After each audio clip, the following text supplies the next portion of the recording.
di sini yaitu tentang daftar nama-nama yang sudah lulus finalisasi pendataan non-ASN. Halo sahabat belajar, bertemu kembali bersama saya di channel Mustafa Saragi. Baik sahabat belajar, semoga kabar sahabat sekalian dalam keadaan sehat tanpa kekurangan sesuatu apapun. Sahabat belajar, kali ini yaitu info yang paling penting, yaitu pengumuman terbaru tentang finalisasi pendataan honorer atau pendataan non-ASN. Sahabat belajar, coba langsung dibuka ke portal resmi pendataan non-ASN. Di sana ada pengumuman terbaru baik pengumuman BKN maupun pengumuman instansi. Nah, untuk tidak berlama-lama, saya ucapkan untuk sahabat semua jangan lupa subscribe channel ini agar channel ini bisa semakin berkembang dan informasi terbaru bisa sahabat ikuti dengan menekan tanda lonceng pada notifikasi. Baik sahabat belajar.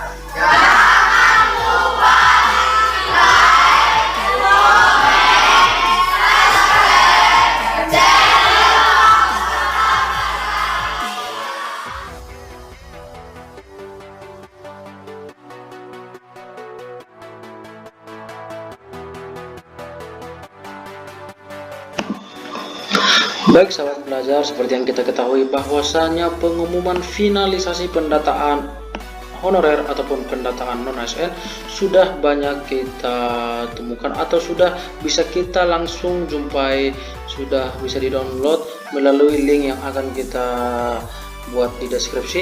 Nah, sebagai contoh di sini yaitu salah satu daerah pendataan tenaga non-ASN tahap finalisasi di lingkungan pemerintah Kabupaten Kulon Progo. Di sini nanti sahabat semua bisa langsung mengambil datanya dan akan mencek seluruh nama-nama yang sudah lolos pada tahap finalisasi. Nah, kemudian di sini juga ada pengumuman hasil finalisasi pendataan tenaga non-ASN lingkup Pemprov Sulteng. Kemudian kita juga melihat di berbagai daerah, salah satu daerahnya itu di sini pengumuman daftar tenaga non-ASN pemerintah daerah DI yang Yogyakarta yang masuk dalam pendataan finalisasi pendaftaran pendataan non-ASN tahun 2022. Jadi semua daerah ataupun daerah-daerah sahabat semua sudah bisa dilihat langsung masing-masing ke link yang sudah kita buat di deskripsi untuk melihat hasil finalisasi pendataan non-ASN tahun 2022 terbaru.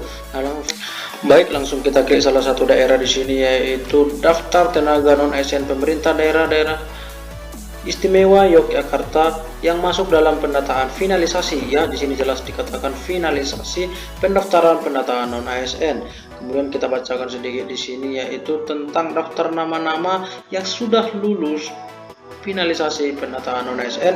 Masing-masing daerah nanti bisa langsung klik yang di deskripsi untuk melihat hasil finalisasi pendataan non-ASN di semua daerah atau semua honorer. Ya, sebelumnya langsung kita bacakan dulu yaitu di sini bahwa setelah dilakukan pemetaan dan inventarisasi pegawai non-ASN yang memenuhi 5 ketentuan yaitu berstatus tenaga honorer kategori 2 THK 2 yang terdaftar dalam database Badan Kepegawaian Negara dan Pegawai non-ASN yang telah bekerja pada instansi pemerintah, kemudian mendapatkan honorarium dengan mekanisme pembayaran langsung yang berasal dari APBN untuk instansi pusat dan APBD untuk instansi daerah dan bukan melalui mekanisme pengadaan barang dan jasa baik individu maupun pihak ketiga. Kemudian diangkat paling rendah oleh pimpinan unit kerja yang kemudian juga telah bekerja paling singkat 1 tahun pada tanggal 31 Desember 2001, kemudian berusia paling rendah 20 dan paling tinggi 56 tahun pada 31 Desember 2021. Maka daftar non-ASN di lingkungan pemerintah Yogyakarta yang memenuhi ketentuan tersebut di atas sebagai lampiran berikut ini, yaitu per tanggal 31 Oktober. Kita lihat langsung lengkap daftar non-ASN yang masuk dalam pendataan finalisasi. Jadi sebagai contoh di sini nama yaitu 123 sebagai Mahendra Prasetya Pamungkas di instansi Badan Kepegawaian Daerah.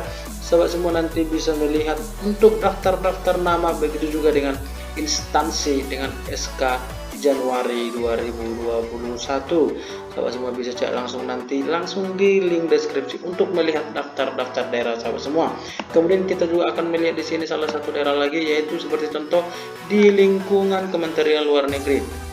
Ya, kita bacakan dulu perubahan pendataan tenaga non-ASN tersebut dikarenakan hal-hal sebagai berikut. Sebagai contoh yaitu 1 orang pegawai di Sekretariat Jenderal setelah dilakukan verifikasi dokumen kontrak kerja tercatat sebagai pramubakti dan jabatan tersebut tidak sesuai ketentuan Kementerian Penanaman Aparatur Negara dan Reformasi Badan Kepegawaian Negara. Kemudian 1 orang pegawai Direktorat Jenderal Informasi dan Diplomasi Publik meninggal dunia tanggal 11 Oktober 2022. Kemudian di sini sehubungan dengan hal tersebut, hasil finalisasi pendataan tenaga non-ASN di lingkungan Kementerian Luar Negeri telah dilaksanakan sesuai ketentuan dengan data terlampir. Demikian aspirasinya disampaikan. Terima kasih. Baik sahabat semua, langsung bisa melihat daftar nama tenaga non-ASN atau daftar nama non-ASN honorer di lingkungan Kementerian Luar Negeri.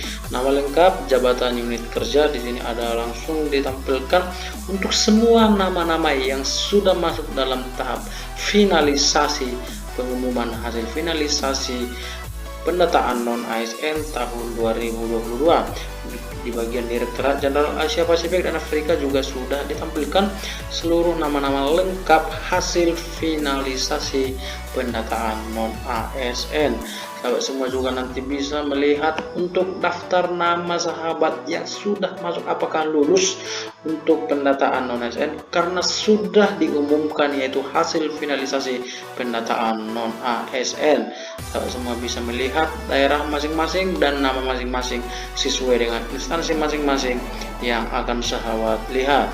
Baik, selamat saya ucapkan untuk sahabat semua yang sudah lulus tahap pendataan finalisasi non-ASN. Semoga tahap ini akan bisa mendapatkan hasil yang baik, kemudian juga akan berpengaruh ke tahap-tahap selanjutnya yang sedang kita tunggu. Dan jika ditanya bagaimana kaitannya dengan pendaftaran P3K 2022, nanti akan ada pengumuman-pengumuman penting. Makanya untuk sahabat semua selalu pantau untuk pengumuman terbaru di pendataan non-ASN untuk melihat informasi-informasi agar tidak ketinggalan.